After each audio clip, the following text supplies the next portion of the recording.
Sekeres Price for Wednesday, June 5th, 2024, coming to you from the Nation Network studio, built by Arbor Lee here at the iconic Ball Center, downtown Vancouver. If you're planning a wedding, they have wedding specialists here at the Wall. You email them, sales@wallcenter.com. Incredible space here. Perfect venue for a wedding. Matt Sekeres alongside Blake Price. Grady Sass hitting switches, conducting things. Big show coming up. All brought to you by Applewood Auto Group. Applewood Infinity in Langley. The QX60s are in the 2024's lease from 0.99% on all trims. Get a fancy one. They're so nice. Go take one for a test drive at the very least. Applewood Infinity in Langley. It's all good at Applewood. Poll question today. If the Canucks have to overpay for a free agent, who should it be? Filip Hronek, Dakota Joshua, Nikita Zadorov, or refuse to overpay? You can also vote for Elias Lindholm on YouTube. Vote at Sekeres Price on X. I voted Hronek. It was an easy vote for me. If you're going to overpay anyone, let it be a top pair, right shot, all situations defenseman. They're so scarce, they tend to be overpaid anyways. And he's got all sorts of leverage. He is by far the most difficult to replace of this group. And I cast my vote accordingly. It's by far the most difficult, that's for sure. Are you staring me down? When? Oh, yes. Thank you. Cross your you arms. gave me the Hronek yesterday. Top of the show. Eyes locked on. Just intimidating. Just watching genius at work is all that's happening there. Why are you so pissy, Leon? So there's two ways to go about this. You go to the guy that's most valuable and say he's the most valuable. So you're okay overpaying. He's that too, actually. Or you go to the cheapest guy and say, well, overpay there is not going to be that much money. So I'm okay doing that. But ultimately, you just don't overpay for talent that doesn't change how you do business. So I think that reduces it to the defenseman, all due respect to Dakota Joshua. And that's how people are voting anyways in the early going here between the two defensemen. Plus, some are steadfast, refusing to pay. And I think the risk of overpayment per year is actually higher with Zadorov, because I think most people are probably fine at 7.5 for Hronek, but 8 is where they get antsy. Well, that's only a $500,000 overpayment. I think Zadorov could swing for the fences so much that despite his want to stay here, I do believe he does want to stay here. I do believe that part of it. But I still ultimately believe he could probably ask for $1 million over what most fans are hoping for, and somebody in the National Hockey League is going to give him that. And so you're down to $500K in that scenario. So you're voting Hronek. I'll go to Hronek as well. Okay. How about this? We're 1,000 votes into this poll. Hronek is getting 30% of the vote. Refuse to overpay is getting 30.5% of the vote. Zadorov is getting 31.3% of the vote. Crazy. Very, very tight. We like when we forge these poll questions that have all sorts of equal voting across multiple options. Grady, you with us on Hronek? Yeah. All right. Some people, I'm not surprised that Zadorov has got love, though. I mean, people love them some zaddy. Yeah. Oh. What's not to love? Well, maybe it's contract demands. And you can't teach size. No, you can't. So, man, if he was right shot. Oh, sun, moon, stars. Oh, my God, if he was right shot. Yes. Forget about it. I will say, though, on Joshua, he is the cheapest out of them to sign. So how much exactly is an overpay? Are we talking 3.5, 4 million? So what? That's an extra $1 million. I just said that. Yes. Thanks for listening. Well, then. Yes. Great minds think alike, Blake. I'm sure I didn't subconsciously get that from you. See, here's the thing. He's got so much to do in that producer's booth. So much. Sometimes he just tunes us out. Yeah. Sometimes when he doesn't have things to do, he just tunes us out. We had a good birthday yesterday. He had pizza and ice cream. Yes. I was 8 years old again. And we were coaching him up that you're not that much once older you're into your 30s, really those birthdays aren't worth celebrating. No. Maybe but the last time I made a big deal, like wanted a big party or big birthday celebration, was 29 years old. It's all downhill from there. And yes, you revert back to doing very simplistic things, like you might have as a grade school. on your birthday when it falls on a Monday in a work week? With a side Tuesday. of tequila and wine. I want mix zero tequila and wine? I didn't expectations. mix it together. I just Woo, had a shot. A glass of white. a shot. Wash down that ice A cream. lot of people want to go out and do things on my birthday. I want to stay in and do nothing. Nothing. Yes. Yeah. Me Blake too. hates his birthday. I don't like celebrating This myself. was one of the things that I came to learn about Blake. I hate quickly. doing things. 'Cause Not doing things is way better than doing things. When we started doing the show, it was like the 3rd or 4th week of November, and his birthday was coming up in a few weeks thereafter. And I was like, "Oh, happy birthday!" He's like, "Yeah." And not because I hate going old. I mean, I'm not a big fan of growing old, but it really has nothing to do with the numbers or I'm getting older and I just don't want to deal with it. I just don't care. Just don't care. Just another day. See, Blake doesn't like celebrating his birthday, so he doesn't have to celebrate others' birthday. Well, when you have 4 children, that is a very good strategy, Grady. Think of how expensive it can get. No, I like celebrating kids' birthdays because they just love it. And I like to see the joy in their faces. Adults, come on. Exactly. Stop. Get over it. Get over it. Let's get to our top story. Birthday week. Oh, don't get me started.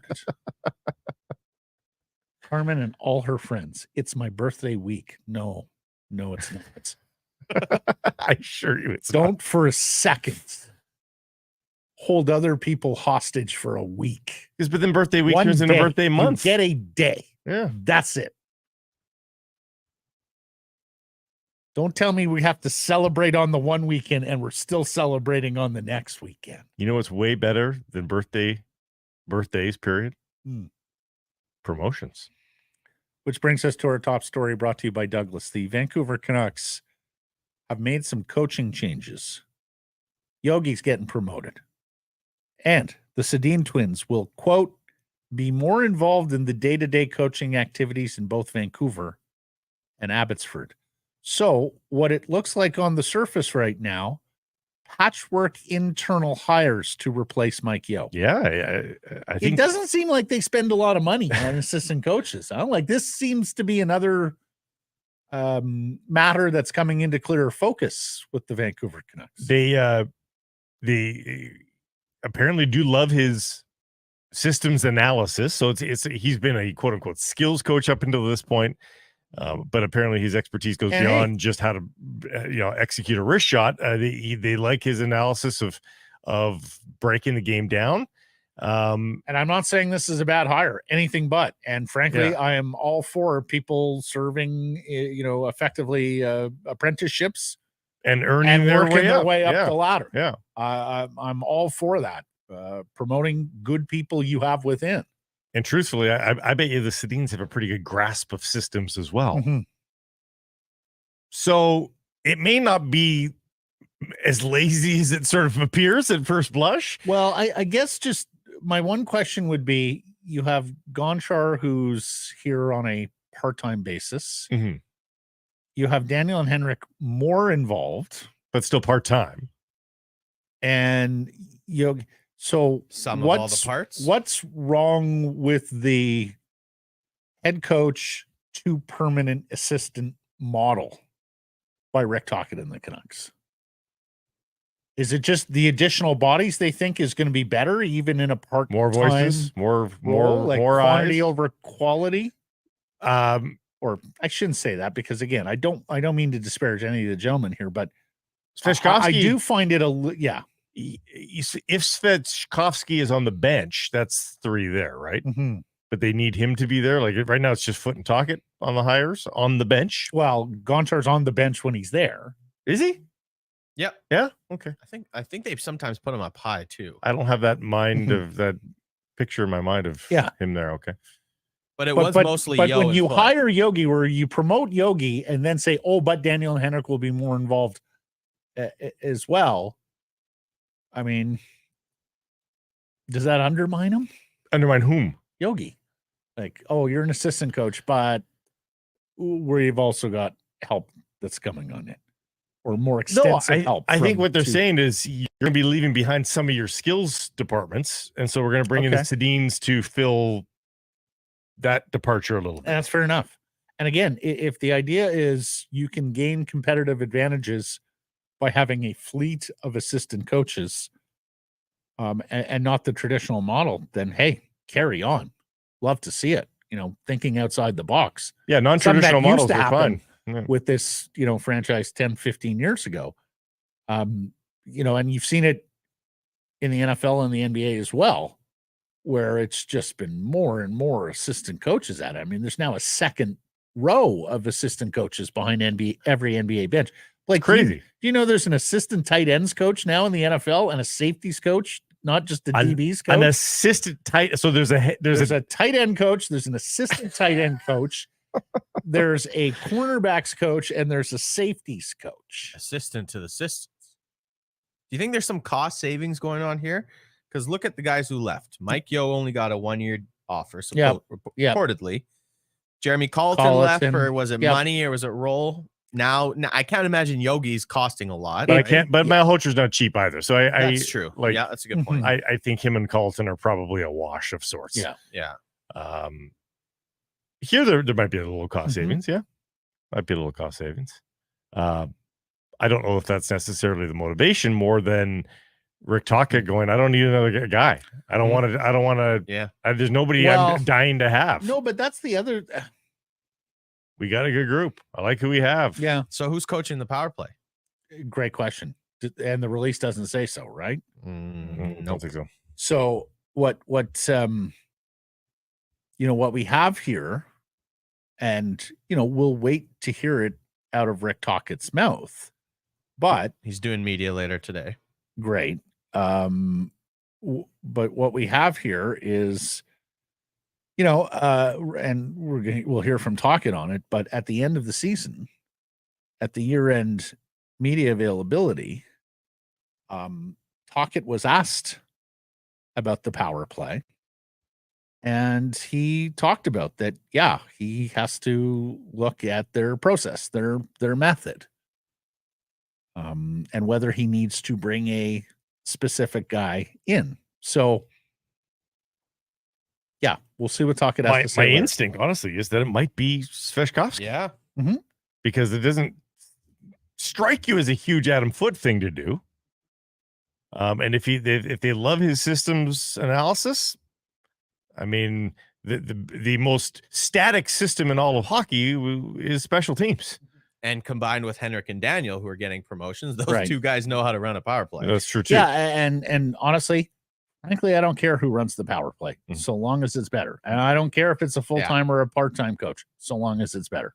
Because the entire second half of the season, but particularly in the Stanley Cup playoffs, it was wretched to watch. Oh, the 5-on-3. To have that much double talent minor and be so poor on the man advantage was really troubling. And, we'll see how it shakes out, but you're probably losing Elias Lindholm, right? So, personnel might be getting somebody else. I think you're probably getting a winger, a top 6 winger. Yeah. So the personnel is likely to change here, at least in one place as well. Ian Beckenstein, though, also promoted from Abbotsford. He'll join as an assistant video coach. None of the names we've mentioned are Douglas. That's just named Canada's best mattress in Canadian living. That's all that is, folks. Loved by over 200,000 Canadians. Why? Try it out. Buy one.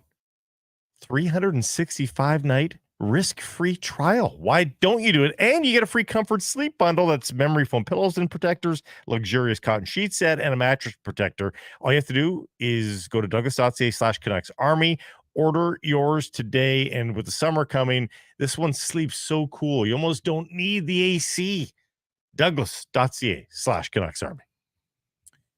More off-season talk from the Vancouver Canucks here. We're going to get into Dakota Joshua in a second. Rick Dhaliwal reporting he expects Ian Cole to get to free agency, that there were some contract talks over the weekend, but the sides couldn't find common ground. We had wondered about Cole because on the right contract to bring him back as the third side left pair guy gives you some cover on Nikita Zadorov if he were to leave in free agency.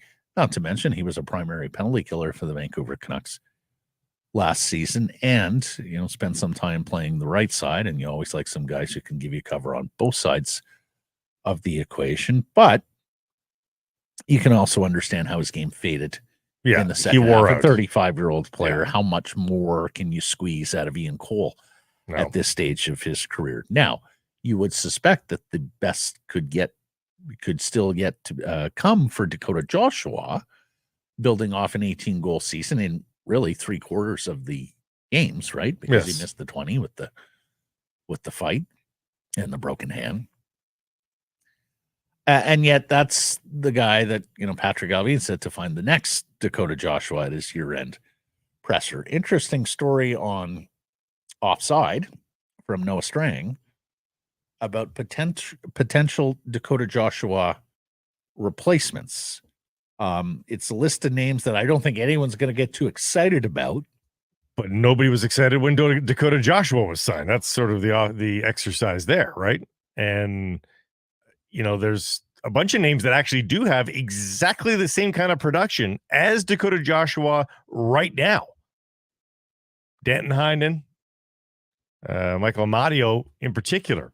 I mean, very similar kind of production to the current version of Dakota Joshua. Now, you might have opinions of those two players that differs from your enthusiasm towards Joshua. But the point is, notable production, enthusiastic forechecking, and a stiff player. Heinen has been a really odd story, and we had him on the show way back when. He's a Langley-born BCHLer, Surrey Eagles, before going off to college and played at that fantastic Denver program.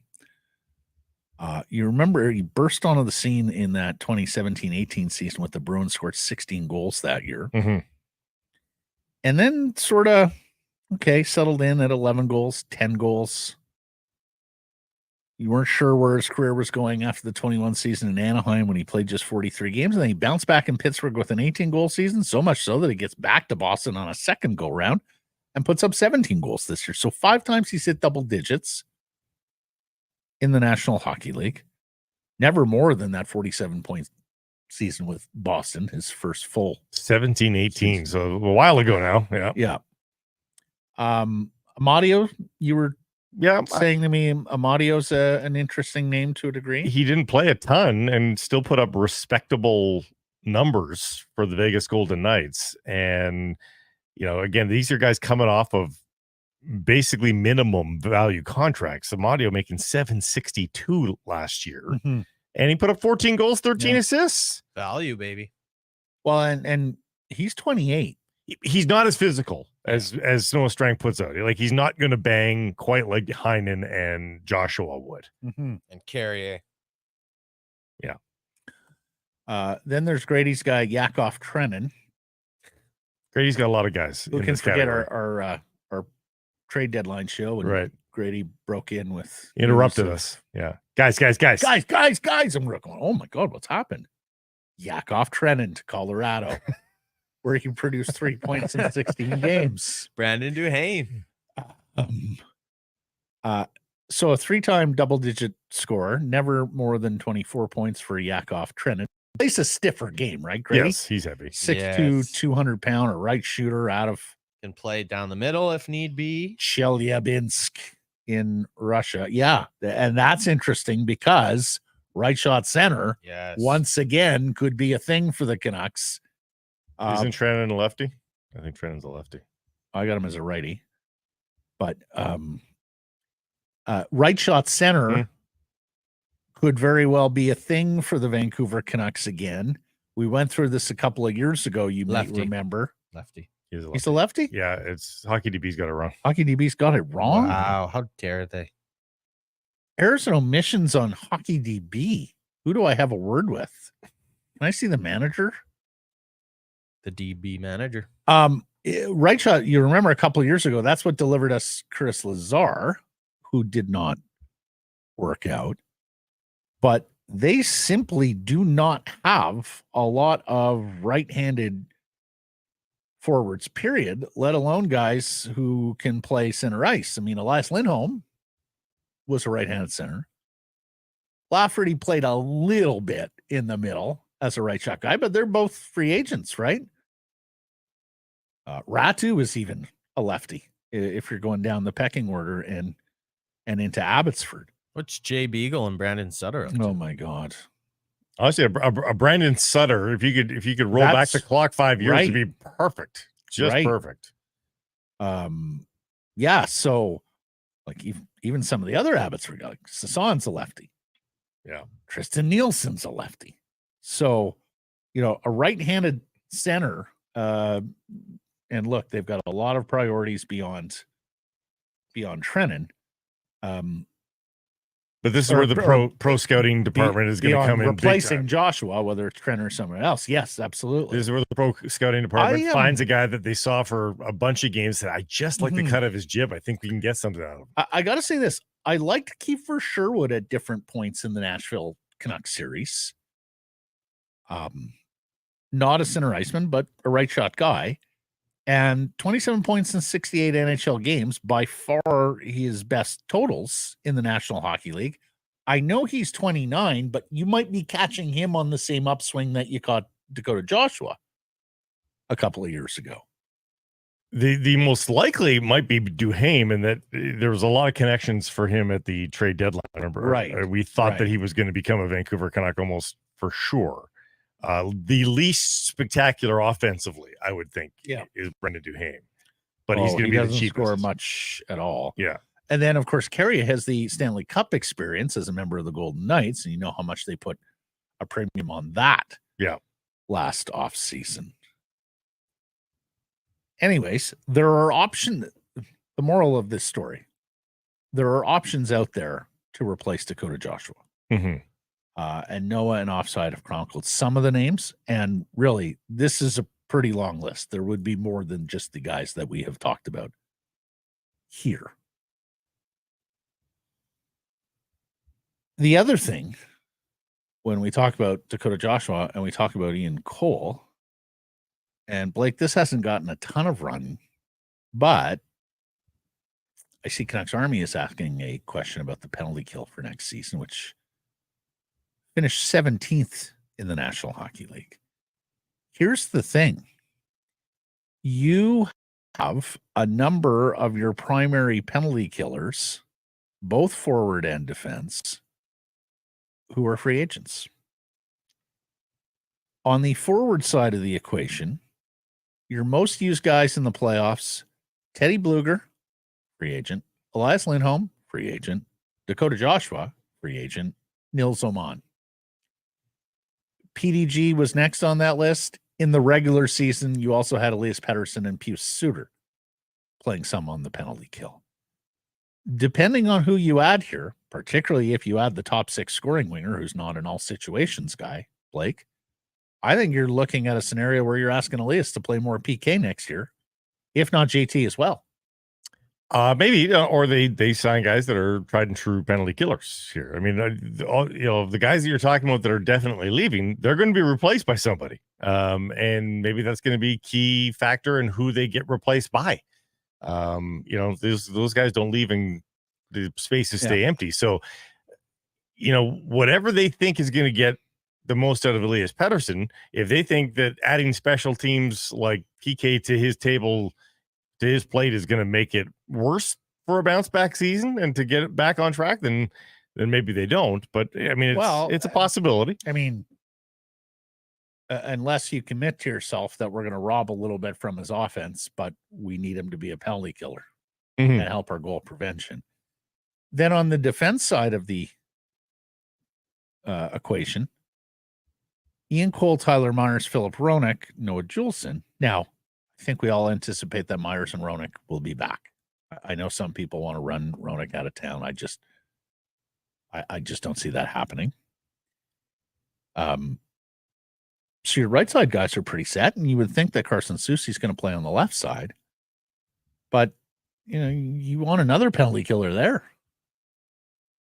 Yeah.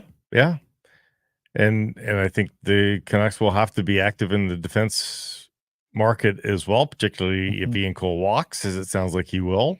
I think that a guy like a Brendan Dillon is certainly going to be making a big pitch to be the Ian Cole replacement. And he's a shot blocker. Zadorov played more penalty kill minutes in the postseason, I should mention. Right. Go ahead. But Dillon's a penalty killer on defense, a big body as well to get in the way of things. So we'll see. there's going to be, these are all around the edges, right? Except for Hronek, of course. We're talking about role-playing players. And, as per our poll question, you try not to overpay the guys that are outside of the top 2 or 3 defense, outside of the top 6 forwards. And the Canucks probably won't have to be in that situation unless they sign a UFA winger, which they might have to overpay there. Well, yeah. I mean, most UFAs are overpaid. Just period. Yes. Particularly scoring ones. Like guys up the pecking order tend to be even more overpaid than you can find bargains. Talk about last year after Pius Suter lasted as long as he did in free agency, winds up signing with the Vancouver Canucks in August. There is a bargain bin that develops for a certain profile of player. Yep. And in a cap tight world, we saw that profile rise to as high as third line center. Now, I'm not sure third line center is going to continue to be an area that you can replace in the bargain bin with the increases to the salary cap, or at least I would think that would be the first domino to drop in that regard. The one behavior, the bottom 6 wingers, you still can get some bargains on, as well as the third pair defenseman. Here's the one curiosity I have with regards to your last statement about the cap changing. We've already talked about it with regards to the Vancouver Canucks, much less all the other teams. Does every team now, as the salary cap bumps up, what's going to be first and foremost on their minds? Ooh, we finally get a chance to spend some of that money. Or is the first thing on their mind, and I'm seeing it from other markets as I take a boo around the NHL, now's the time to finally buy out so-and-so. Cap's going up. We got to get so-and-so off the market. Let's buy him out. It doesn't hurt us now with the cap going up. And are we going to see a wave of buyouts as people finally get the breathing room to extricate themselves from those anchor contracts of the last handful of years? It's a good shout. It's an interesting point. I hadn't actually considered that. Because that has generally, depending on what the term is of the player that we're talking about, it can have a better medium, short to medium term result for you. So we'll see. And perhaps some more trades as well, with more teams being able to spend a little bit more. And the interesting thing about buyouts, guys, is that we've said this countless times. Player X, I'd have on my team, but I can't have him at that price. And so when you're talking about the Vancouver Canucks trying to replace their role players slots, does the role player bin, if you will, get filled up with some decent players who just got overpaid on their last contract and they get bought out? Again, if Elias Lindholm got bought out tomorrow, he's going to get a lot of interest around the league. No, that's guy gets signed immediately. Right. The player pool expands if you're looking at a bunch of buyouts. There's no better example than that right now than Oliver Ekman-Larsson in Florida. Right, exactly. For sure. Good shout. Like, that's a great third pairing defenseman at a third pairing defenseman price. And then they jumped on it. Help me out on this. As I take a boo. Yeah. You ever heard that before? Take a boo. Yeah, take a look. Yeah. I'll take a boo at that, sure. Like BOO? I think so, yeah. You've never heard that. Grady, help me out here. No, only heard take a bow. What? That's different. No. I'll get support on that. Take a boo. Yes. YouTube chat, help me out. Come on. That is not a weird statement. Happens all the time. The New Jersey Devils are open to trading the 10th overall selection in the NHL entry draft. We wondered about this on lottery day. A team that underachieved this past season. Well, I mean, at one point it looked like they just quit on Lindy Ruff. A team that underachieved this season and has a big need in goal. And that is, in fact, what they're looking to do. Bunch of good young players in that organization, some on the NHL roster, some on the verge, but they don't have the goaltender. And the number 10 pick is apparently in play for a goaltender. So we'll see if they re-engage Calgary on Jacob Markstrom, whether Nashville and UC Saros, or whether there's other goaltenders that hit the trade market that interest the New Jersey Devils. Sheloves isn't getting you the 10th overall pick, is he? Oh, I think you. I mean, No, I don't mind that. Too much. If they offer that's.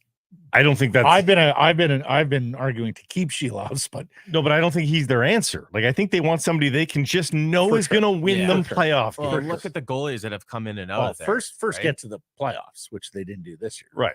But they want a guy with a track record, and no offense to Artur Shelovs, this season did not provide a track record of winning in the playoffs quite yet for Artur Shelovs. Mm-hmm. They want a guy that they know has been there and done that. Maybe doesn't have a cup, but is, in the case of Markstrom, that's a John Gibson. Yeah. Sure. Speaking of Anaheim, Grady, good segue. Zegras is still out there. And there's more smoke on Zegras now. That is a scoring winger. But does it maintain that we just don't think Zegras is a type player? We wouldn't like the fit there on the player? I mean, based on what was the downfall to a 15-point season last year, and granted on only 31 games. But yeah, it sounds like work ethic and commitment to playing both sides of the puck. Yeah. I mean, that does not sound like Rick talking. Now, he is a kid. We can throw that 23. 20, like just and turned. He's a natural center, but the defensive responsibilities lack. Well, that's it. Like, if you've got a guy who wants to play center, is a natural center, but just is vacant on the defensive side of things, ultimately that player usually moves to the wing in the NHL. And frankly, I think he's going to move to the wing regardless in that organization because of the presence of Leo Carlsson and Mason McTavish. Mm-hmm. Yeah, that is probably right. Mm-hmm. He's on a $5.75 million ticket for this coming year and the year after. He's still a restricted free agent after that. The 9th overall pick in 2019, left shot. That said, it's going to take a significant offer to get him out of Anaheim. I mean, I know he was shopped last year, and there's more smoke about him now, but that doesn't mean, especially for a young GM like Pat Verbeek, or at least an inexperienced GM like Pat Verbeek, he doesn't want to make a deal that looks terrible. I mean, and we should also mention, they had a Karagoche too, right? So, they got center depth galore. Let me ask you this. Mm-hmm. And I've heard no smoke on this, folks. But as I look at the Anaheim roster, do they need Ryan Strome over the next few years in their rebuild? Probably not. He's but 30 years old. They may be looking at it like we have a chance to compete for the playoffs next year. Do you think they're thinking that, really? Well, I think sometimes they have to. I think sometimes teams have to masquerade. They have to convince themselves of that, for sure. Well, I mean, so I would think they're at least a year away, but they may be looking at it and going, we have enough young talent in our top 9 to score goals. We have a bona fide goaltender. Was not very good last year, but Gibson has been good in the past. Not to mention Dostal is a pretty good looking prospect there. And while we may still be a little lacking on defense, we got Fowler, we got Minchikov, and we know those are pretty good. I don't know. But with the age that they are, like, I don't know what you'd have to, like, is it Ratu and Höglander for a Ryan Strome? Mm-hmm. Does that get you further Does ahead? he play the middle anymore, Strome? Yeah, I think he does. Okay. Yeah. 41 points, 79 games, and 15-47. I'd have to look what his face-off percentage is, but you talk about right shot. I mean, it's right there. Yeah. And he's reasonable freight at $5 million for the next 3 years. I think if you're trading that package, you're looking for someone a little younger, more upside to grow into something. Rather, Strome's pretty established now, and he's got the term, so that definitely helps. But he's gonna be, I said 30. He's 31 by training camp. Yeah, UFA in 2027. So you got him under control for what, 3 more years. 3 more years. Mhm. I mean, That's it's maybe too steep. You're gonna need something. You're gonna need something significant back, I think, there. If you're Anaheim, what did you say? Ratu and who? Ratu and Höglander. Yeah, I mean, I think that's ballpark. But at 31, I don't know that you do need something that steep. I don't know. I might do it, but then the Canucks are going from paying a $1.1 million winger to a $5 million winger, and you're still on the market for a winger because the idea isn't just to. The idea is to add to what you have. I'm getting a lot of support in the chat. Are you playing to the YouTube chat? Is this what's going on these days now, Grady, with the show? They're supporting me in the take a boo. Oh, not in Ryan's. Now he's taking a bow. Give me an example. I want to hear this from the chat. You're on notice, chat. Tyler, Blake take a boo is not a strange at all. In fact, the fact that Matt has not heard it shocks me more. Cameron, Blake, 100%. That's an old thing that stands the test of time. And then you give it a little ghost emoji. But I put it into Google. Like, Google's pretty thorough. Yeah, I don't see anything. No, I don't see anything. Take a boo. I've got the first result. To say take a boo opens one most speaker. Yeah. Canadian idioms. I'll take a boo, meaning I'll take a look. Okay. I wanted to get this into the show, if for no other reason than to antagonize Trevor Martins. He's been kvetching on Twitter this week about the Edmonton Oilers possibly winning a Stanley Cup, of course, as a lifelong contrarian fan of the Calgary Flames. Born and raised in North Vancouver, has never been east of Calgary outside of one European trip, and yet somehow supports the Flaming Sea. Did you know the Flames went 0 for 3 on draft pick conditions in the Stanley Cup playoffs? Ooh. Really? The Flames had 3 different scenarios in the Stanley Cup playoffs where they could have received a pick or upgraded a pick based on the trades made by general manager Zadorov, Craig Conroy. Tanev. So Zadorov with Calgary, Zadorov with the Canucks was the first. Calgary gets a 4th round pick. It's the 4th round pick that Vancouver acquired for Curtis Lazar from the New Jersey Devils in this draft. It could have been a 3rd if the Canucks had won game 7 of round 2. The condition was Vancouver makes the conference final. The pick improves to a 3rd round pick. 1 goal, 1 shot shy. Yeah. It's a 4th round pick. Tough luck. Then on Christopher Tanev, and you'll remember Jersey got involved there as a broker. The Flames were going to get a 3rd round pick in 2026 if Dallas advances to the Stanley Cup final. We're 2 wins shy. Dallas falls in the conference final to Edmonton. It was going to be a what round pick? They were going to get an additional 3rd round pick from Dallas if the Stars had advanced. Not to even the an Cup improvement, final. just a flat out brand new pick. Flat out, here's another pick. Wow. So it turns into Grushnikov, and a 2nd round pick is the return for Tanev. Mm-hmm. They were going to get an additional 3rd.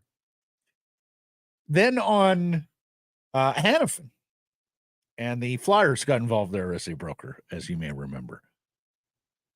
They were going to get an upgrade to a 2nd round pick from a 3rd round pick in this draft if Vegas had won but 1 round. But of course, they fell to the Dallas Stars. Well, they had a couple things one going. Fewer pick and 2 picks in 1 round later all fell against the Calgary Flames. A few of those were in opposition to each other, like that one and the Dallas one. Only one of those had a chance to come in. Fair enough. So the best they could have done is 2 for 3. Yeah. They went 0 for 3. Yeah. I like them apples, Trevor. Thanks for taking a boo at that. Not to mention Matthew Tkachuk, Sam Bennett in the Stanley Cup final. That's the thing too, right? Oh, well, the Canucks can play that game though. No, but not 4th overall picks. Oh, yes. Like the Tkachuk and Bennett at one point were going to be the core, That's right? true. Like your 2 best swingers. Yeah. Yeah. I can just picture that SpongeBob meme Mhm. peeking through the blinders. Trevor's up in the window. He's watching Oilers and Canucks fans have their fun, and he's just watching on the sidelines. You can just see the salt beaming off of him. Anyways, follow him on Twitter. He's great fun. Yeah, poke him a little. He Very really cheery. likes that. Oh, does he ever love? He invites it on. I'm telling you, T-Mart, you don't want the trolls? Mhm. That's Don't at tweet Trevor the way Martin's 11.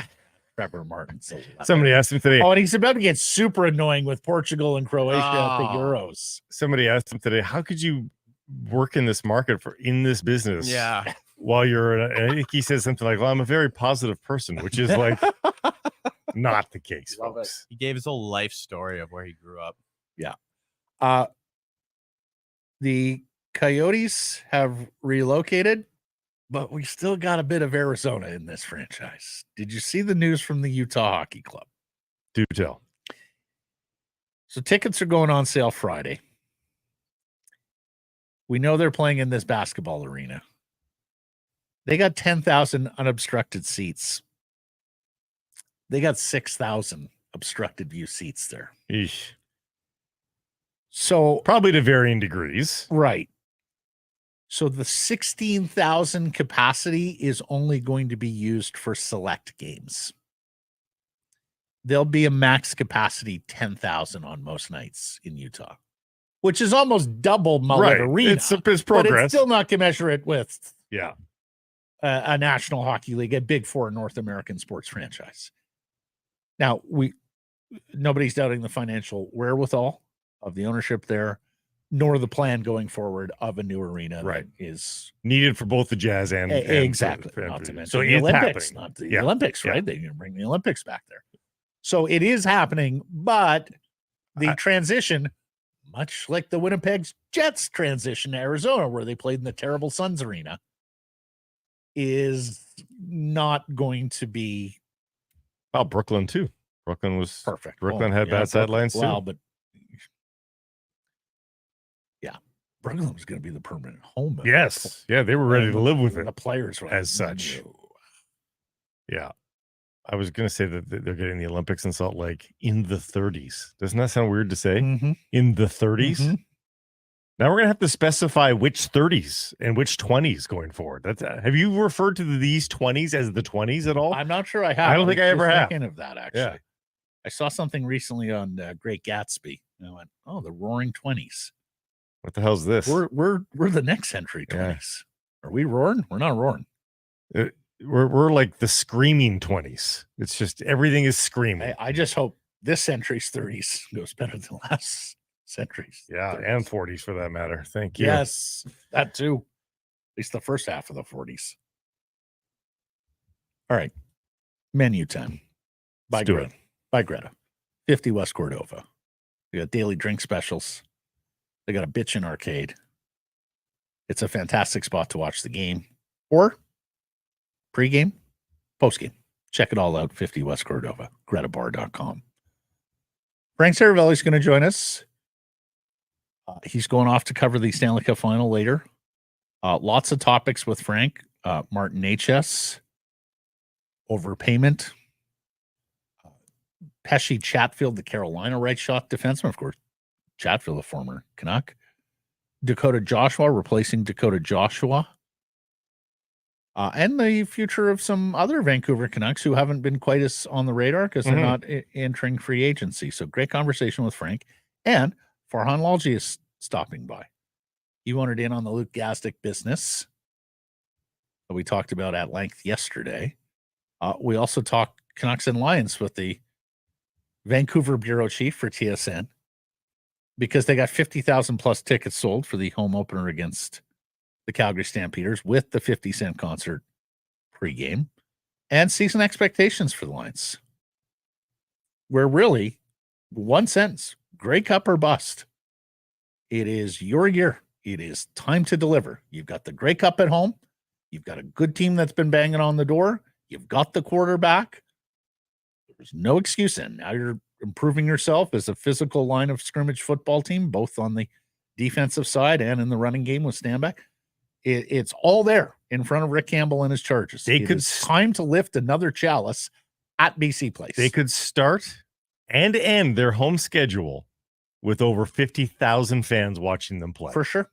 And with a couple of pretty attractive concerts, right? 50 Cent. That's right. And the Jonas Brothers. That's So, right. like, this could be a season for the ages. Yeah, it really could. As memorable a season in the 70-year history of the BC Lions. Yeah. If they get the job done on the field. And let's hope they stay healthy, particularly at the quarterback position. Because, of course, with VA, they've been a pretty entertaining ball club too. Yeah. Yes, his off games. He's not perfect. He's not Nathan Rourke. But more often than not, you get an entertaining game out of Vernon Adams and that. But you know what? High octane. You know what you do when you've got a struggling quarterback, particularly early in a football game? You hand the ball off. That's right. And they could possibly be able to do that. That's the thing is, like, Adams has been as good as he's been, really, without a semblance of a running game. Without any, you haven't really threatened the running game much with opponents for the last few years. So, very much looking forward to that. Sunday they get going in Toronto, and then Saturday, a week from Saturday, here at BC Place against the Stamps with Fitty. Bet365, proud partners of Sekeres Price. Bets of the day brought to you by Bet365. I think the Boston Celtics should win the NBA Finals. It gets going on Thursday. They don't have the best player in the series, but do they have a road to having the second, third, maybe even the fourth best player if you really like Drew Holiday? But it's also possible that Kyrie Irving steps up or continues to step up, and Dallas has the two best players in the series. Bottom line, I'm just not sure I trust Jason Tatum and Jaylen Brown enough yet. It's been a somewhat of a cakewalk for the Celtics to the NBA Finals. Indiana was close in games, not in the series.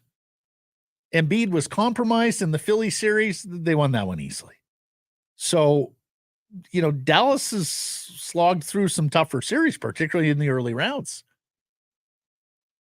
I like the underdog here. I like the value even more. Dallas plus 185 to win the Larry O'Brien. Also tomorrow, curtain raiser in the CFL season. And it's true. It's a lot of points for the Bombers. So I'm going to take the visiting Alouettes, who I get more than a touchdown with, plus 7.5. Anything can happen. Wild, woolly, open. You don't think revenge? You don't think Winnipeg will be baying for revenge after they pissed away another Grey Cup? No, last November against these Alouettes. I think this early in the season, it's a coin toss, and the fact you get more than a touchdown, I'm all over it. Plus 7.5. Open an account with Bet365 today. Bet on a huge range of markets. So whatever the sport, whatever the moment, it's never ordinary at Bet365. Use code VANBONUS, altogether all one word, when opening that account. Frank Seravalli is next. In a season like this, you never want to miss a single second of what's happening on the ice, and you want to be around your fellow fans, right? Well, Greta Bar YVR at 50 West Cordova, the perfect spot to do so. Hey, if you've got tickets, a great place to pre and post. They've got drink specials every single day. And if you don't have tickets, well, stick around and soak up the atmosphere with all your fellow fans, play all the great video games and air hockey, great air hockey setup as well at Greta Bar YVR. We'll see you there, 50 West Cordova. The Vancouver Canadians are back at the Nat. Catch fireworks, giveaways, and Friday nooners all spring and summer long. Get your tickets at CanadiansBaseball.com. Frank Seravalli of the Daily Faceoff and the Frankly Speaking podcast. And Frank, heard you on Martin Necas earlier in the week that things are heating up there, that there's a lot of interest in the Carolina Hurricanes winger. We heard you name check the Canucks as one of the interested parties. Do you still feel like there's a chance something gets done with Necas here in advance of the Stanley Cup final?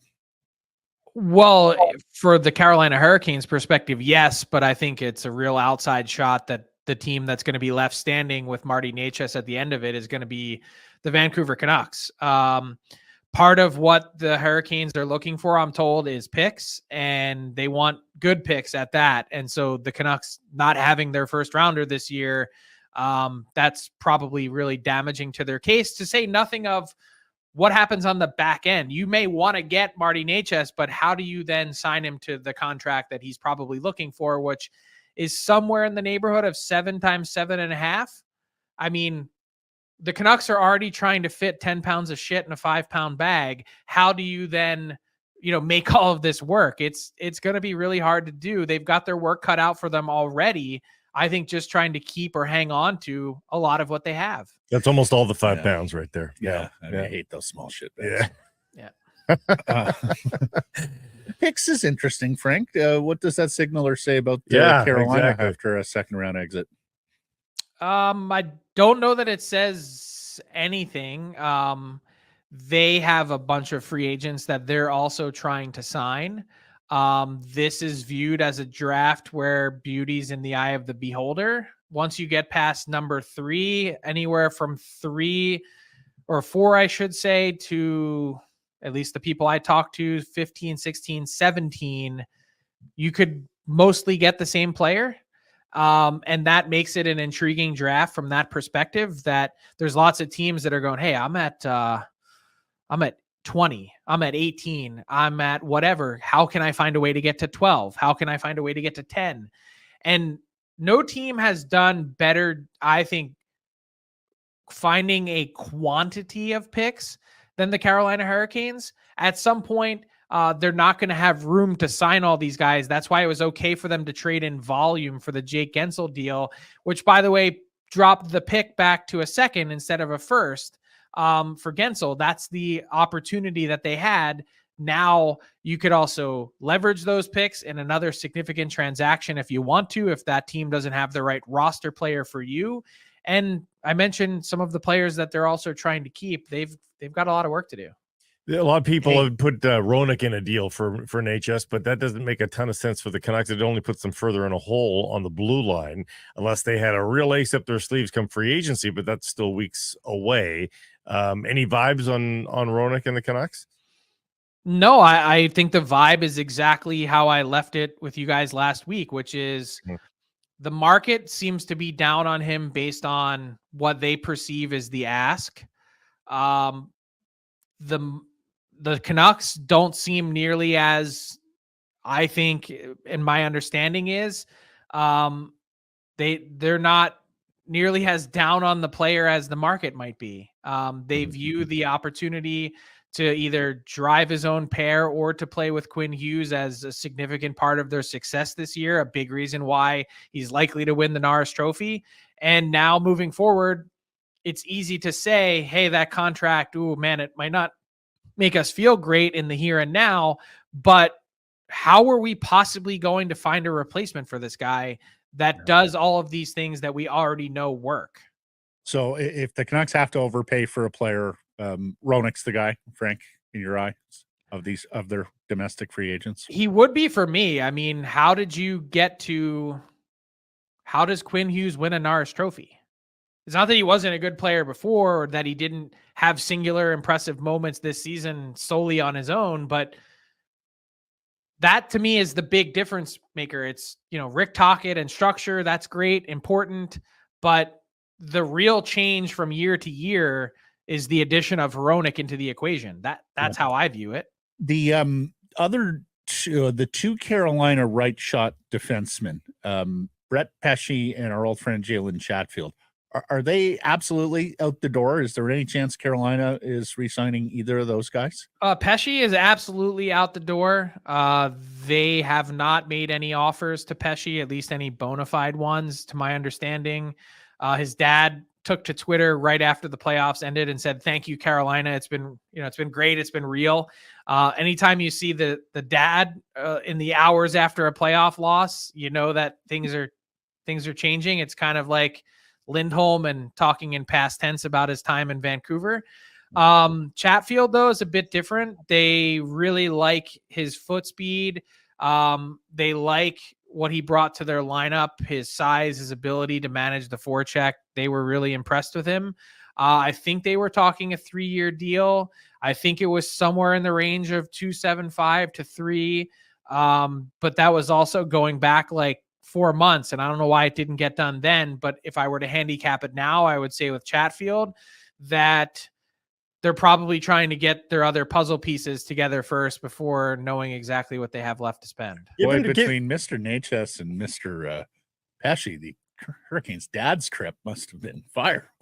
Some dads are really involved. The two of them yes. got together and said, "I'll tell you what we'll do." Don Waddell did say hi to Mr. Necas, but he may be able to say hi personally if Oh, Blue Jackets are the team that goes out to get him, because that wouldn't shock me at all. What's the value of Pesce? Because we know he's fabulous at what he does, but what he does is not Norris Trophy caliber. What he does is not going to lead the defenseman scoring race. What's the value of a Pesce in this particular market, do you think? Flawless skater, incredibly intelligent, someone that makes the right read and right play 98% of the time, is rarely ever in trouble. But I think they were looking much closer to $5 to $6 million, and I just don't think with the limited offensive skill set that he's going to be able to command that much on the market, depending on how much term he's looking for. And someone will pay him. It's just not going to be Carolina, and it's not going to be after. That's, another part of their business that I think they do so well. They've paid for the best years of Brett Pesce, and now they're like, hey, it was awesome, but we're moving on. What's the crazy number for Pesce? $6 million? Like that's I think the one that gets it done. I think that's too much. Yeah. Yeah. Really, huh? How easy or difficult is it going to be for the Canucks to replace Dakota Joshua, that profile of player on the free agent market? It's not easy, but it's doable. I think that's going back to you asked the question, is that the one guy the Canucks should overpay for, Hronek? It is to me, because I think that's the hardest position to replace. Right shot defenseman that has guaranteed chemistry with your top defender. That's important. What Dakota Joshua does and the 18 goals that he chipped in, that's important. And the different roles that he plays, the size, the physicality, all those things that come with it. It's nice to have, but I think you can mine that somewhere else. You can find the next one. And it's easier said than done, of course, but that player exists. Like, think about his profile. He was traded for nothing. He was a late round pick. He's a guy that played college hockey. He's a late bloomer, so to speak, in terms of making it to the NHL and being a full-time player. There has to be another one of those out there somewhere. There just does. And assuming Hronek is the Canucks' priority, and I think it's fair to say he is, there's a bit of a timeline matter there, right? Yep. Because RFAs and qualifying offers and arbitration, that's a process that takes you later and deeper into the summer. So have you heard anything? Is it stand to reason, Frank, that the Canucks would try to get Hronek done first and then sort of understand what kind of budget and cap space they're working with on Zadorov, Joshua, and the other free agents? Well, I think that's what makes most sense to me. It started with Pettersson, and they were able to push and squeeze and get that contract done at the time that they needed it to by exerting leverage. Now the next one is Hronek, and making that defense core, at least stabilizing it in terms of a cap perspective. And then, to your point, knowing what you have left to spend.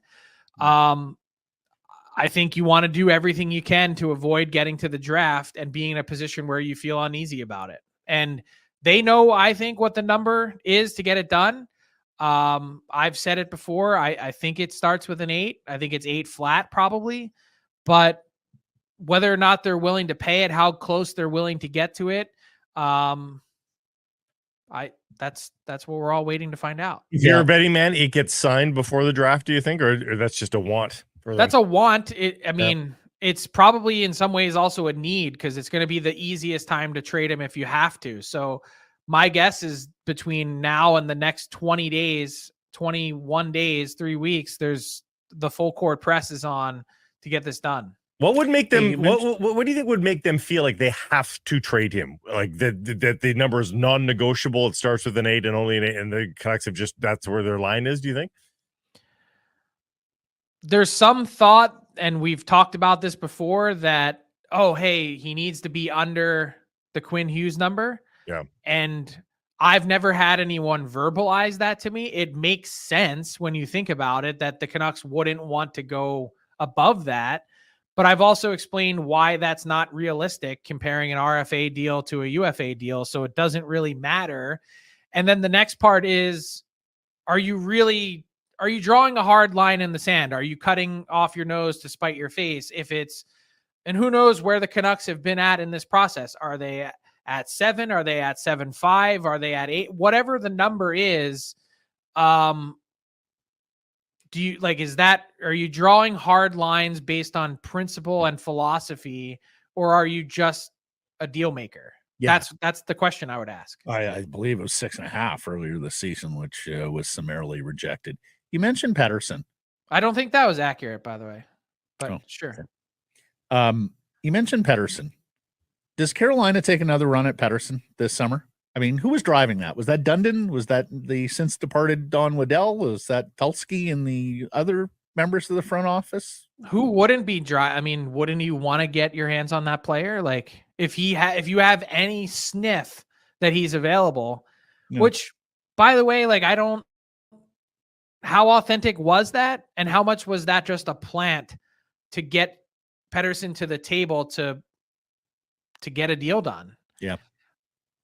We could talk about, and we're not going to relitigate the tendonitis, but to me, that's the biggest change in the season is they exerted some serious pressure on this kid to sign a contract is that his undoing?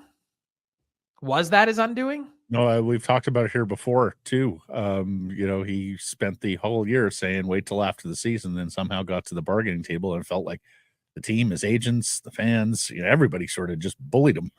Well, when you're told sign a contract in the next 5 days or we're trading you somewhere, like if that's what he was told, which that's what the story and narrative has been, then why wouldn't that rattle you? Yeah. Let me ask you about two other wingers that we haven't discussed a ton with you yet this offseason. Brock Besser's got the 1 year left on his deal. Coming off a career year, if you were going to trade him, this would be the time to do it, but they also love him, and he was scoring clutch goals for them. What do you think their mindset is on Brock Besser at 27 years of age? Are they going to try and sign him to the Canuck contract for life here, or do they have to make harder decisions on that? It's amazing that he's only 27. It feels like he's been here forever. Yep. I don't have line of sight on what the Canucks are thinking, but what I would do is wait. I'd want to see another season like the one that he just had. And he was such a big part of the playoff run, and it's not a knock on him. I just want to see more consistency. I want to see he's like, you could make the argument he's the NHL's comeback player of the year, and you'd have a great case. He's a clearly talented kid that's had a lot of different stuff to work through in his life, on the ice, off the ice, trying to put it all together. And he did that, but I'd want to see it again. That's just my start negotiations December 1st after a good start sort of thing. Yeah. I'd let him come out and be comfortable. Cause the last thing there's a whole bunch of misery that surrounded this team. You guys know it for years. He was part of that. He was like right in the throes of all of it. That's why it was so surprising to get to breakup day last year and hear him say, yeah, by the way, I never wanted to go anywhere, and this is the place I always wanted to be. What about Connor Garland at $5 million? A great season for him, heart and soul kind of guy, but 28 years of age. He's got term. He'd be a pretty attractive trade asset, and you free up $5 million in space. And I know some fans are going to be like, are you freaking kidding me? This guy was heart and soul. Yeah. But can you win without Connor Garland? Probably you can, and he is inconsistent. And ultimately, the bottom line is not that gaudy a number in terms of actual points produced. So is Connor Garland a movable asset? I mean, they're all movable. I would just say, let's just roll with what we've got. Yeah. We've got you under contract. Both of these guys, they're big parts of what we do. And like, I just don't know trade value wise that you can ever really get back. I know what the point production says. I know what the contract says. I don't know that you can get truly commensurate value for Garland on the way back because, hey, we want to knock his size. We want to knock whatever part of his game. That's, I'd wait and see and just, use every drop of the contract possible. Hey, these questions about Besser and Garland are good ones with regards to the bigger picture here, Frank. Like, do you believe Canucks management is of the mindset, we did so well, let's run it back as best as we can with the players we have and fiddle around the edges and see if that's good enough next year? Or do you think they want to make deeper changes? Reworkings. Yes.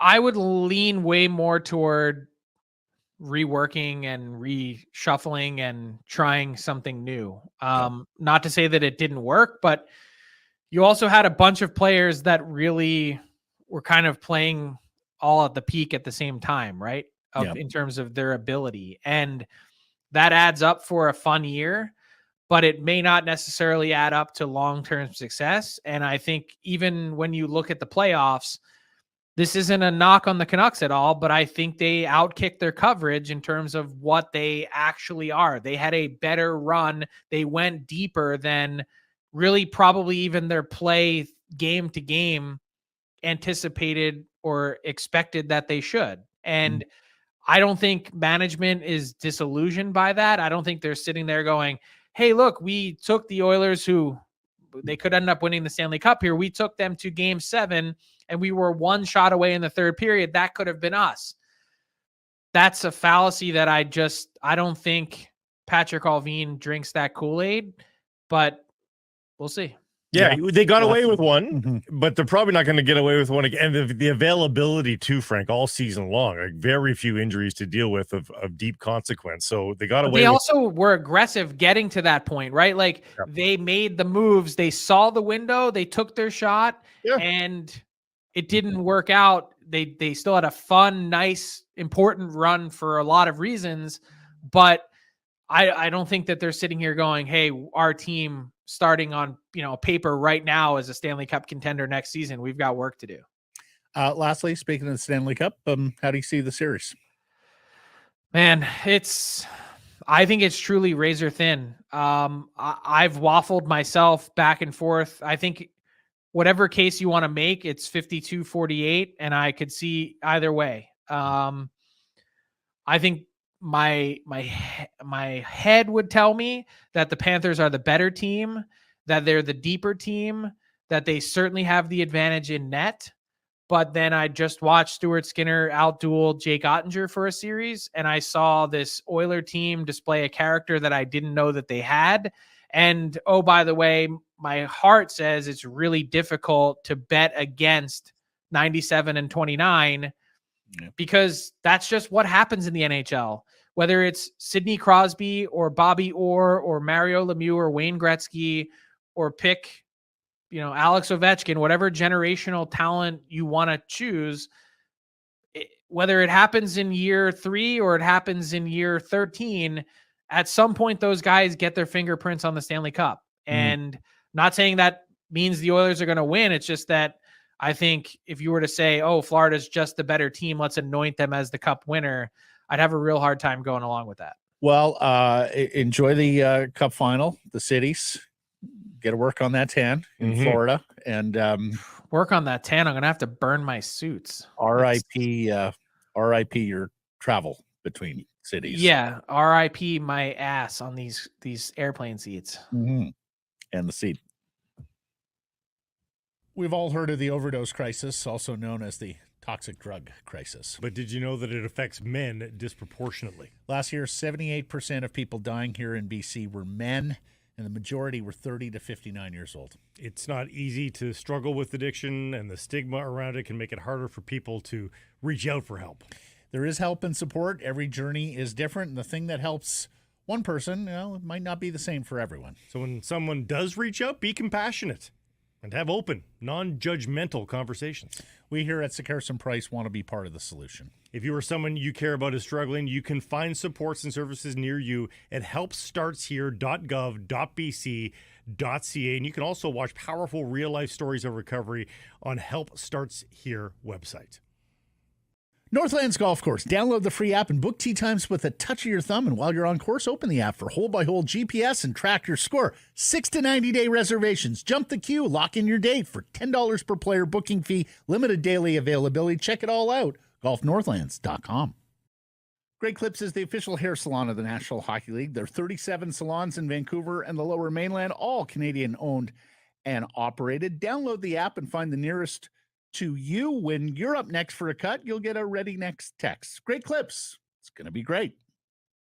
Next guest is brought to you by the Arnold Palmer Design Whistler Golf Club, reminding you that tee times for any time during the 2024 season can be booked online right now. Get those tee times reserved well in advance. Avoid disappointment. And if you have a group of 12 or more, enter the Arnie's Army Golf Getaway, where you and 11 friends play for free. To book a tee time or to enter the contest, visit whistlergolf.com. And we bring TSN's Vancouver Bureau Chief, the one and only, the Dean, Mr. Farhan Lalji, into the program. We've deanified him, have we? Okay. The Dean. There, even though he's retired, there's no other Dean. Barry McDonald. Yeah, come on, you know this. There's no other. Even in retirement, there's only one. You can't. You're out there in the field. You're out there in the field daily on the Canucks, on the Lions. Yeah, there's not many others. Not many others left in the TV business. There aren't. You know, we talked about this during the playoffs about how many of us were actually around covering this team in person on a day-to-day basis. You know, in 2011, and there was only 5 of us left, right? And I was second on the age list behind Ian McIntyre, which hit me in the face, just that realization. So, yeah. This Luke Gazdic thing caught your eye. You wanted in on this. Yeah, you know, it did. And I like Luke and I like his analysis, but I get how he feels. And I say that because there is a toxicity, one element of both the Canucks and Twitter, or the Canucks and Oiler Twitter fan bases, that's gross, like completely gross. And so I get how he feels, because a couple of years ago, you know, I made a comment in response to an Eric Francis article about how McDavid was carrying the Oilers, right? And I responded and said that he is allowing this entire team to exist. And I probably should have pulled out Leon Draisaitl from that tweet, right? And done a notwithstanding. But anyway, like, oh my goodness, like the responses numbered above 1,000, to the point where I had to, and the vitriol that came back, like mute everything for a few days, because I still needed to get some CFL information out there, so I couldn't like get off Twitter entirely. But you realize that Twitter's not a real place, but at the same time, it does take you back. And so for me, I spent summers in Edmonton. My mom had 9 brothers and sisters in Edmonton. I spent time there in the summer, growing memories of Edmonton. I know there's good people there that I still spend time there with, but that particular experience can't help but take over how you feel about a fan base. Yeah. So if you're Luke Gazdic, you know, you can't help but think about that. I was surprised you went so far as to say the team sucked. That was a little much, but if that percentage of the Twitter fan base, of which Edmonton has the same, leaves you impacted, I feel you. I get it, right? And, and then you get, or go ahead. Well, my point, Farhan, yesterday, and on this topic for some time now, is we do public jobs. People oftentimes don't like what we say or what we report. Part of the job is taking slings and arrows.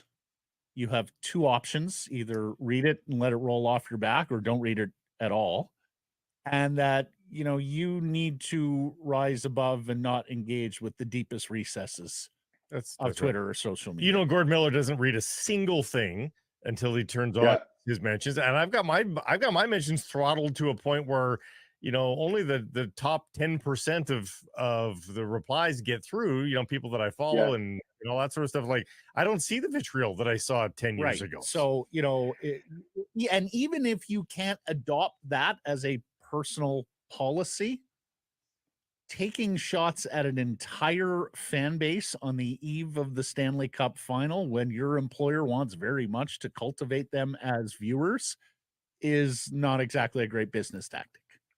You know what, I couldn't agree more. And so, you know, when I got it, like, you know, I didn't go back, and the same thing here, right? Like, I limited a lot of that stuff, and certainly wound up muting a lot of people this time around that made it through on my mentions. But yeah, so you're 100% right. Right, at the end of the day, he does need to rise above it. He can feel the way he feels, but in terms of how you respond to it, I mean, you're not a big swipe at at all of Edmonton, because I still like the city, and there's no way for that. But when I even provide my commentary here on this podcast, I'm still just talking. I'm really careful to talk about a specific portion of a specific fan base, as opposed to wiping all of Edmonton with a big broad brushstroke, because it's not that fan base. And if you look at Taj at the end of every Oiler game, and you see guys fighting, like you know that's not the entire fan base, right? So you just kind of have to take it all with a grain of salt, and Luke still somewhat new at all of this, right? I was going to say that's it's it. rookie move. Is what it is. It's basically what it is. Yeah.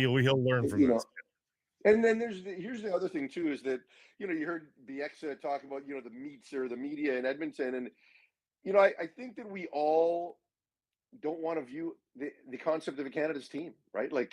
But we need an excuse, because as media, for whatever reason, there's kind of an expectation that we buy in, because we're all, and we are, but nobody really believes in the notion of a Canada's team in a domestic league, right? Like, it is fantasy.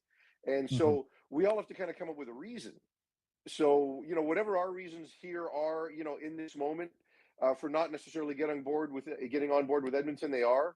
I remember 2011, probably the worst of that we found was from Edmonton media, and every single member of the Edmonton media I really, really like and respect and view as a friend, but collectively there was that, right? And in 2011, if you wanted to view the Canucks as biters and divers, and with the lens of Max Lapierre and maybe the worst of Alex Burrows, so that you could feel morally okay about not viewing the Canucks as Canada's team, okay, but 12 years later, 13 years later, you probably think you should be viewing the Canucks through the lens of Daniel and Henrik Sedin, because that really was what identified that era of Canuck, and there's a shame to that.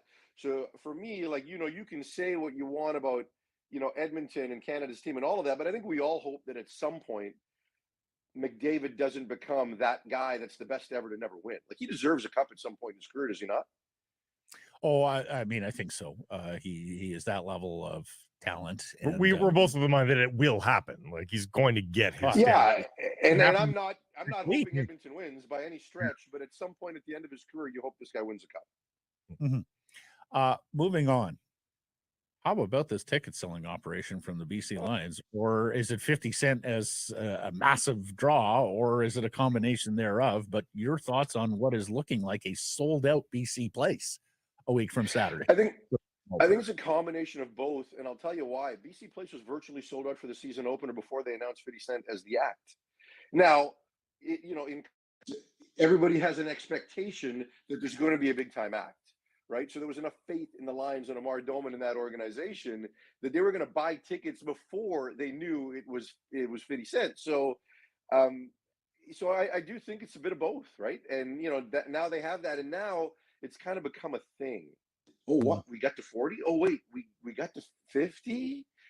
I better buy every ticket left, because I just want to be there, right? Regardless of all of it, it's kind of become that kind of thing. And now it's even extending over into the Grey Cup, where before you even announce the act, the lower bowl is virtually sold out. So what Amar Doman's doing, what the ticketing department is doing, and think about this from a math perspective. Let's say there are 30,000 additional fans for this opener at $50 a ticket for an average ticket price. And I think that's a low number. That's $1.5 million additional dollars for that game. So taking a bath on the concert, I got news for you, they're not. So, message to the rest of the Canadian Football League, and not everybody else has the ability to bring in 30,000 new fans to any given game. No. But it's a pretty awesome thing that they're doing, and I think it benefits the entire league, and everybody feels that way league-wide. It's a pretty cool thing. I hope this team gels quickly so that they can show early enough that they keep as many butts in seats right to the end of the game. It'd be nice if we saw at least 40,000 people in the fourth quarter in those seats. Hasn't been a problem last 2 years. They've scored early and often against Edmonton and Calgary. Yeah, people have left because the game's gotten one-sided by the end of the game. They didn't want to stay for the game. So I totally agree with you. I mean, and it's hard for the players to not look ahead to that game this week. I was there yesterday, and they're talking about it, like they're into it, and and it's not even the act. I think they're just into it to play in front of that many fans. I mean, if you're If you're Travis Fulgham and you've spent time in the NFL, you were the leading receiver for the Eagles, right? And you're wondering what your first experience is going to be like. To have your first experience, at least at a home game like that, wow, right? So I think it's a cool thing for all concerned, and you will get the best of the Lions on that day. What's the personality of the Lions? What can we expect this season, and maybe even early on here, just in terms of what will be better? What will they look like? Will they be a defensive leader, a points leader? What do you think? I think there's a freshness to this team that's pretty cool to watch, and I think they're going to be better defensively. And I say that with the fact that they're going to potentially have 4 new starters in the secondary. Not potentially, right? And actually, Adrian Green did start the last few games last season, but you've got Gary Peters, the Wiley vet, and TJ Lee on the injured list until September. But then after that, there's going to be some new guys, but there's still some excitement, and there's a belief that they can improve with the guys that they've added and got in that group, right? So if that part of the team, I think this defense can be lights out good, because Christian Covington is going to be a big time addition. It's going to shore up their run defense in a real hurry. So I think that defense can run around and fly around and be an exceptional group, as good as there is in the CFL. And offensively, into the offseason, I had some concerns about what it would look like at receiver without some key guys. But the correct context is that they rarely had those key guys as a group last year, right? I mean, there was never a time when Rhymes, Whitehead, and Hatcher were all on the field together doing great things. One of them was always hurt. Now they're going to try to have Fulgham and Eberhardt, and if they need to go deep to Berryhill, they have those guys to get them through until Hatcher comes back, and I think they can do more than get them through. So I think it's a good group. It's going to be a lot of fun to watch this group. Mm-hmm. So you think Covington can be that dominant, immediately? And I ask only because, Farhan, as you well know, Coach, the 1 yard off the line of scrimmage is a massive difference for linemen. And that it changes the blocking angles. It changes a whole lot about the interplay between O-line and D-line. You think Covington can be that good that soon, huh? I do, and I think that you're 100% right, Matt. And it's a bigger advantage for the offensive lineman. It's a harder adjustment for the defensive lineman, because a guy can get up and get into you before you take that first step. But I do think he's lost a little bit of weight, not too much that he can't be a force against the run. And that's kind of where you want him right now, right? That's where this defense struggled, was against the run. So I think as the season progresses and he gets more comfortable, he'll be more effective as a pass rusher. But I think in the early going, he can fortify that run defense. And, this team's going to start at least 1, maybe 2 extra Canadians. So they've got a flexibility that they can bring guys in and out. They can keep guys fresh. So, and here's the thing with Christian, is he's hungry to be here. You look at a guy like Daniel Joseph, who they waited 3 years to in the first round and came in here, and just the attitude wasn't right, and they moved on from him. Whereas, Christian knows what the CFL game is. His dad understood it and can kind of give him that extra advice. But there is a true pride, excitement, and authenticity for his enthusiasm to be here, and I think you'll see that in his play. He's going to be the one to have all of his family and friends be there at that first regular season game, on the 14th. If you've ever talked to Christian, he does not lack for enthusiasm or energy. No. So I'm not surprised. Always smiling. Drives me so crazy when the Canadian player comes back from Penn State or something like that with the attitude, right?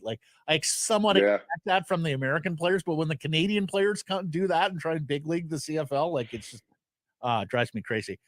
So this has got to be Grey Cup or bust, right? I mean, you've been knocking the Winnipeg. Yeah. They're not even just happy to get to a Grey Cup, which they haven't been in 13 years. This is win the damn thing, right? Oh yeah, I mean, it has to be, right? If you're Vernon Adams, that's the next step you've got to take. Show you can get through a Western final, get there, and when you get there, you don't have these opportunities forever. And collectively for the organization, the owner is doing everything possible to put you in the place to have that level of success. And people around the league who have their home team favorites, all of them are kind of rooting for Amar Doman, right? If your own team can't win it, you hope this guy gets rewarded. But yeah, I mean, Vernon and the coaching staff and the organization, Neil McAvoy and Rick Kent, here to believe that consistency and stability is what drives success in this quick league, quick fix league, right? That, because there's only 9 teams, nobody believes you have time to grow. Everybody has to win every year. Well, this team's had the opportunity to grow. So, they took growing, significantly better. In the first 2 years last year, they weren't necessarily significantly better. They treaded water. This year's that time. So Grey Cup or bust is an absolutely fair assessment of this organization's expectations this year. Can I ask you a hot button topic that we've talked about in years gone by? And I wonder where we're at right now, especially with a particular quarterback now on the sidelines because of his behavior. Although he settled his lawsuits. He settled his the Argonauts as well. What's the status of quarterbacking in the Canadian Football League right now? We've been mildly concerned about that in recent years. Where are we right now on this league getting difference makers, stars to move the football?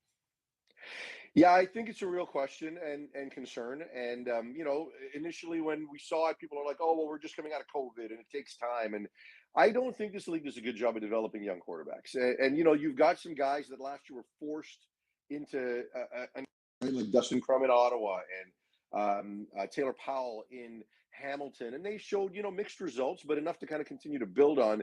There's no plan. Like the last time I saw a plan was Nathan Rourke to a point, right? But even that was forced by Mike Riley's injuries in training camp to the point where he got not only all the reps in training camp, but most of the reps in practice during the regular season where they're like, okay, we think we got a guy.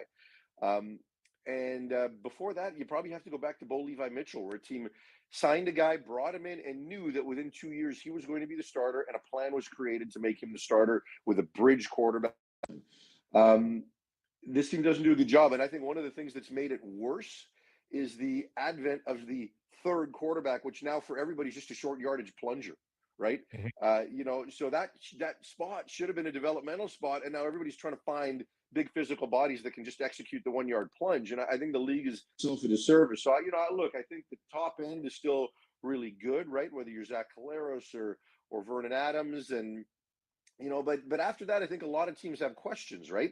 If you're Cody Fajardo, you had a great Grey Cup, right? You had a great Grey Cup, and can you build on that? Because more is going to be, I don't know if Chad Kelly ever plays in this league again, right? So we'll see how he responds. I know the settlements happen, but there's still got to be more before there's a blessing from MLSC and the Canadian Football League here that you come back. So I don't know that he'll ever play again. And so what does Cameron Dukes do?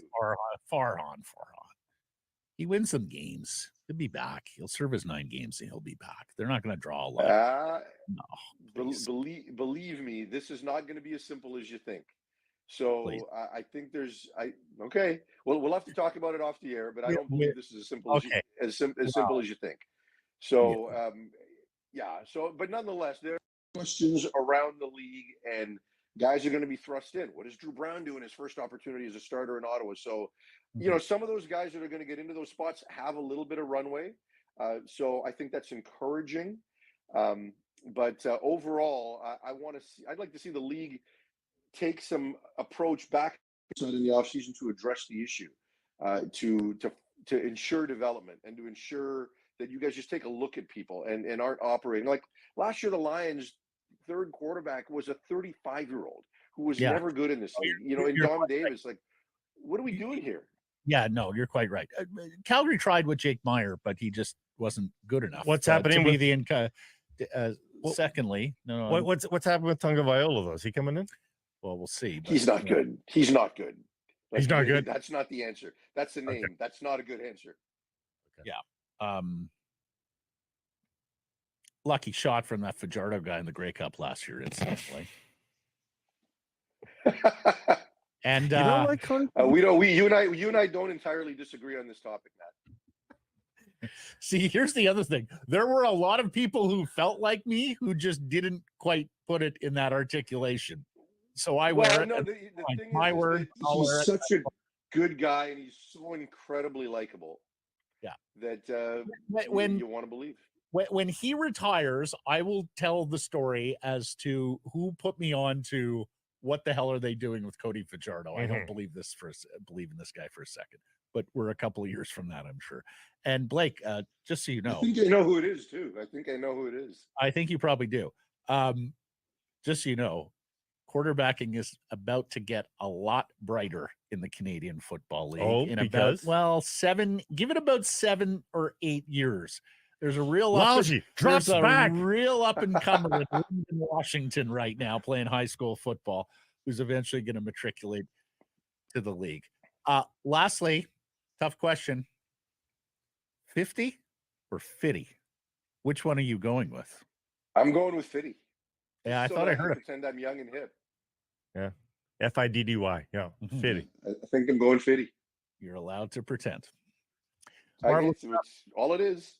Really looking forward to the ball game on Sunday, and of course, hugely looking forward to the event that is Fitty and Alliance a week from Saturday at BC Place. Have a great I opening know week. what you're looking forward to, Matt. You're looking forward to September. You're going right there. We're going, and Farhan is trying to get promise me. us tickets promise me to you the won't- Washington game in October. Yeah, just promise me that you're not going to use foul language around my I will young not. impressionable son.